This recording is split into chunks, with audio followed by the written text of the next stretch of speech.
Hey gang, it's Lena Lum, and today I have a little PSA about fibroids and other things actually. Serrepeptase. As you guys may have seen videos I've made in the past about serrepeptase, this little miracle proteolytic enzyme. It's a great enzyme, and it comes from silkworm stomachs, and you want to get a enteric-coated brand. Let's discuss serrepeptase, and then I'm going to show you this little hack I did to dramatically shrink my fibroid. I've shrunk in the past. I did a video, I don't know, probably 8 years ago, who knows, long time ago, about this little fibroid I have outside of the uterus. It's like a third ovary and it grows and shrinks or whatever. I shrunk it a lot. Since then, as many of you know, if you have fibroids, you get other fibroids. And we're on a fertility journey. And I had a fibroid that was growing intramural in the muscle of my uterus. So it's my uterus. And so it's right here, and it was pushing into the cavity. And so they didn't want to implant any embryos there because it's IVF. And a lot of times people get pregnant and they're like, oh, you got a bunch of fibroids too. And it's okay. Sometimes you'll miscarry, and we've had miscarriages. So who knows? They wanted to do surgery, not laparoscopic surgery, which works for some fibroids. They wanted to do the kind that cuts through the muscle, go from the front of your abdomen, and basically be like a cesarean scar. This is very hard to recover from, and then we would definitely have to have cesarean, which we probably would anyways at my age because I'm 44. Hey, Janet Jackson had a baby in her 50s, so who knows what can happen, really. That you could be pretty old anymore with IVF, honestly. Anyways, the point is that I don't want to have that surgery. So I was like, okay, I'm gonna stall and hope that they can do, there's a lot of different things you can do. If you have larger fibroids, I definitely recommend looking into radio frequency. This is very interesting because we've been talking about that with skin, but they have radio frequency, basically ablation now. It's less invasive. You can go laparoscopically, especially if you're not on a fertility journey or whatever, you're not planning to have kids. Then there's other ways where they'll do imaging to see the blood vessels to the fibroid, and they can block those blood vessels. But there's also radiofrequency ablation, where they basically do radiofrequency on the tissues laparoscopically, and it deteriorates the tissues basically to the point where your body will start cleaning it up and taking it away, and it'll shrink over time. Shrinking can be a little painful, like your body's, you can feel it. And so this has been very interesting because I was trying to do it with serrepeptase. Basically, you have to do mega doses. I was taking, towards the end, like 6 pills morning and night because you want to do it on an empty stomach. And that way your enzymes are not digesting your food. Instead, it's digesting the debris basically in your body, the unwanted proteins. It's unwanted. But you do want to have enteric coating. That way it goes through your stomach. It's more absorbed basically into your small intestines. That way it gets into your bloodstream and then just goes through your body and takes out the debris.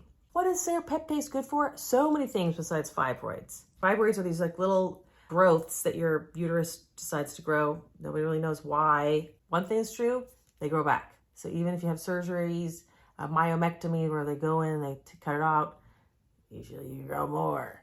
So anyways, this serrepeptase is really effective for small ones. And it's interesting. I can feel a difference right now. They're shrunken. Like the one that's outside, I can feel it sometimes, you know, because it's like right around my descending colon. It's right under my ovary, depending on what time of my cycle. So serrepeptase is not only good, it's also good for ovarian cysts. It's good for breast engorgement or breast cysts. If you have like lump, you know, you'll know if that's you. It's good for sinusitis, sinus issues. It's good for if you've had a surgery, inflammation around. It's basically good for inflammation.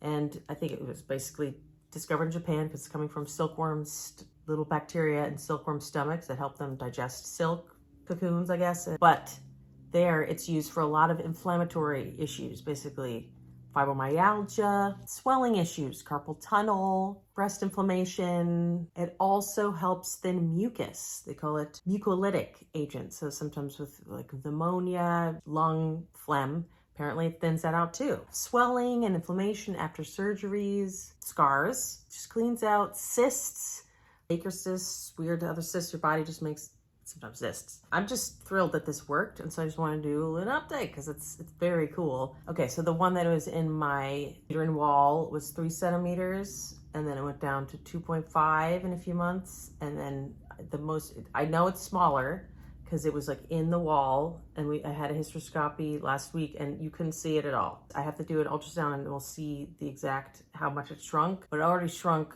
from 3 to 2.5 in, it's been about 4 months that I've been doing this. So the thing is, some people really get nausea and weird symptoms from this. So take it slow. I ramped up, you know, like take 1, see how it feels, take 2. I did that as well just to see.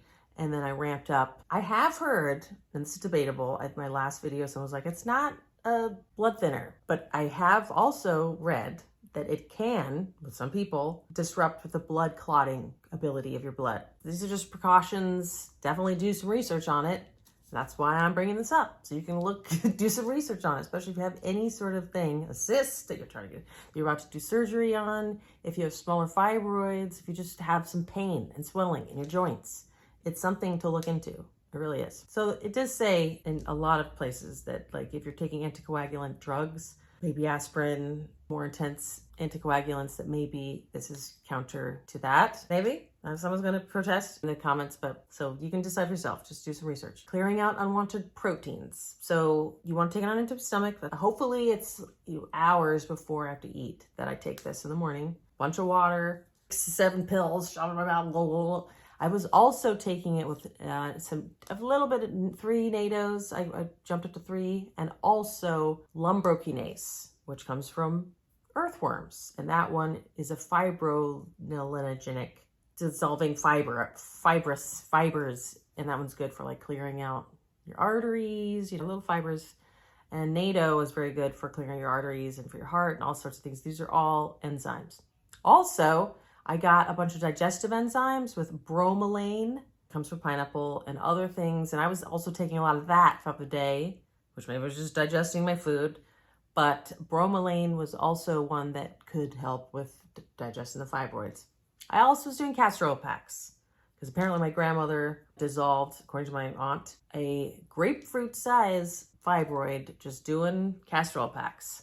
I don't know how long it took, but that's fascinating. So I would just do, basically what I was doing is squirt some castor oil on, laying down, and then I would put a LED and infrared light panel on that over it as my heating pad. And then I would just, I have like a really old one that I got a decade ago that was for your face. You know, you sit in front of, it's just like it's beat up and whatever, and I put it on there. That's my heating pad.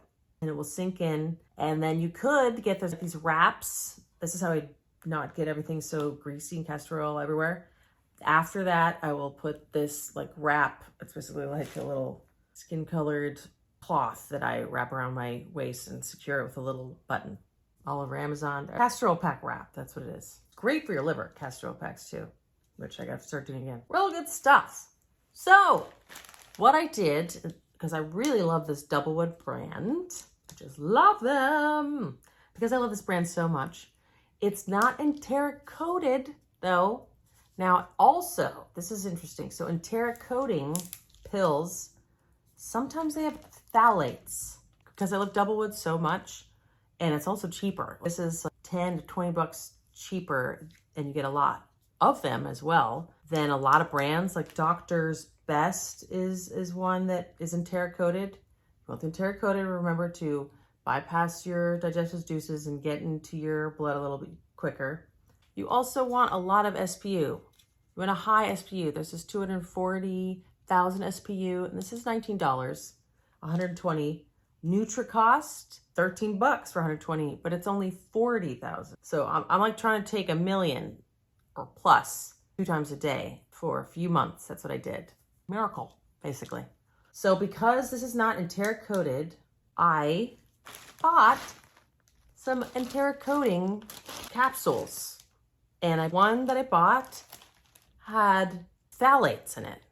That's what I'm trying to avoid in my skincare products. Phthalates, I don't want to ingest in my mouth in a pill. And that was partly what was keeping the coating from your digestive enzymes. That's what phthalates, I guess, does. And so I was like, I am not going to eat that. I can't even believe that. So I returned that. And then I got these. This is just HPMC capsules, pectin, purified water. These are veggie caps that are enteric-coated. So I was like, but I'm just appalled. So now I'm really concerned with a lot of the other enteric coating. Is that what enteric coating tends to have, phthalates? That's terrifying. Rather than buy the enteric coating of the brands that are more expensive and you get less, I was going to empty this out and put it in the enteric coating. Instead, I realized, okay, I'm just gonna put this capsule in the bigger capsule that is enteric coating. That's what I did. So it's a little bit labor intensive. It's less labor intensive than emptying all the little capsules into a capsule machine. I haven't found straight up serrepeptase powder anywhere yet. Maybe it was some Japan or something, I don't know. But I also figured, well, this maybe even makes it even more of a journey to your bowels to be digested. If you have this veggie cap inside the enteric coated veggie cap. Isn't that brilliant? So I'm pretty pleased with myself. And I feel like it worked. And I'm so pleased that I didn't have to go through serious surgery, which has been expensive as well. And also a serious recovery. And any surgeries I'm gonna try to avoid because surgeries go wrong all the time. They don't always fix the problem. And I encounter that a lot with people, with clients. Like they'll go and do a surgery, back surgery, wrist surgery, remove a cyst surgery, and then it doesn't work. And then they still have the pain. If you can avoid surgery, I recommend it. But also if you've just had surgery, maybe this is something you want to check into as well to help release the inflammation and to help your body recover and to help with the scar as well. That's it, guys. A little PSA. Totally pleased with myself. And I really do feel a difference. I can feel that it shrunk. There's one that I can feel. It's not painful, but I can't feel anything. I feel very vindicated. I feel very like roomy in here. It feels all roomy in my abdomen, all ready to be filled back up by a little human. That's it, guys. Hopefully you check out Serrepeptase. Doesn't have to be this brand. Try that enteric coating CAC. Bye.